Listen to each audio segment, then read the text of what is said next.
যে যতটুকু কাজ করব আমরা তাকে ততটুকু মূল্যায়ন করা হয় প্রতিষ্ঠান থেকে। ইতমিনান বোর্ড বাংলাদেশের আন্ডারে পুরো বাংলাদেশে 1000 প্লাস প্রতিষ্ঠান আছে।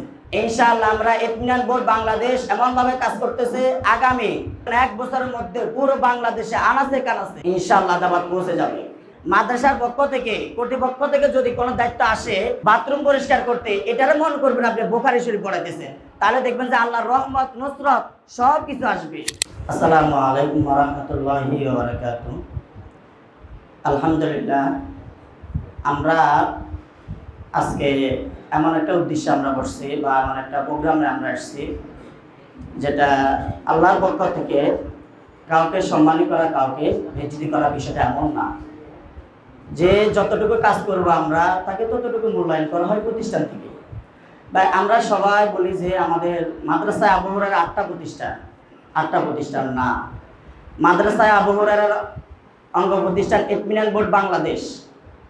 ইতমিনান বোর্ড বাংলাদেশের আন্ডারে পুরো বাংলাদেশে 1000 প্লাস প্রতিষ্ঠান আছে। 1000 প্লাস প্রতিষ্ঠান আমাদের বড় উস্তাদ মুফতি মুসা সাহেবের কাছ থেকে পরামর্শ নিয়ে, একজন শিক্ষক রাখবে ওনার কাছ থেকে পরামর্শ নেয়, একজন শিক্ষক বিদায় দিবে ওনার কাছ থেকে পরামর্শ নেয়। ঠিক আছে, আমরা এটা মনে করব না। আমরা মনে করব ইতমিনান বোর্ড বাংলাদেশের প্রতিষ্ঠান আছে 1008টা মনে করবো আমরা। ইনশাআল্লাহ আমরা ইতমিনান বোর্ড বাংলাদেশ এমন ভাবে কাজ করতেছে, আগামী 2 বছরের মধ্যে, 2 বছর লাগবে না, 1 বছরের মধ্যে পুরো বাংলাদেশে আনাচে কানাচে ইনশাআল্লাহ দাওয়াত পৌঁছে যাবে। আপনারা দোয়া করবেন, চেষ্টা করবেন, আপনাদের সহযোগিতা লাগবে। আমরা ভালো করতে পারবো না, ভালো করার জন্য চেষ্টা করবো ইনশাআল্লাহ। আমাকে যে দায়িত্ব দেওয়া হয়, যখন আমি সর্বপ্রথম মাদ্রাসা আবু হুরায়রাতে আসি, তখন আমার বড় উস্তাদ বলছিলেন যে আপনি নাজারা বিভাগে ক্লাস করান। ঠিক আছে, ইনশাআল্লাহ ক্লাস করাবো।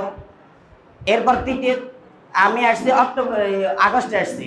ডিসেম্বরে শুনতেছি শিক্ষক বিদায় দিয়ে দিবেন, কিছু কিছু শিক্ষক বিদায় দিয়ে দিবেন যাদের কাজ ভালো না তাদেরকে।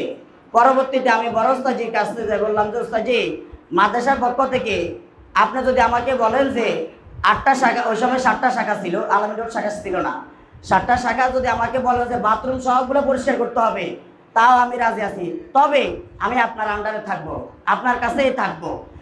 আমি যখন দাওরা হাদিসে আমাদের শাইখুল হাদিস সাহেব একটা কথা বলছে, সেটা হচ্ছে মাদ্রাসার পক্ষ থেকে, কর্তৃপক্ষ থেকে যদি কোনো দায়িত্ব আসে, আপনাকে যদি বলে যে বাথরুম পরিষ্কার করতে, এটারে মনে করবেন আপনি বুখারী শরীফ পড়াইতেছেন, তাহলে দেখবেন যে আল্লাহর রহমত নুসরত সব কিছু আসবে, আপনি কামিয়াবি অর্জন করতে পারবেন।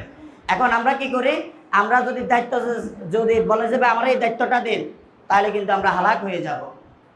ভাই, দায়িত্ব আল্লাহর পক্ষ থেকে আসে, ঠিক আছে, দায়িত্ব আল্লাহর পক্ষ থেকে আসে, পরিপূর্ণ করতে পারবো না, চেষ্টা করব।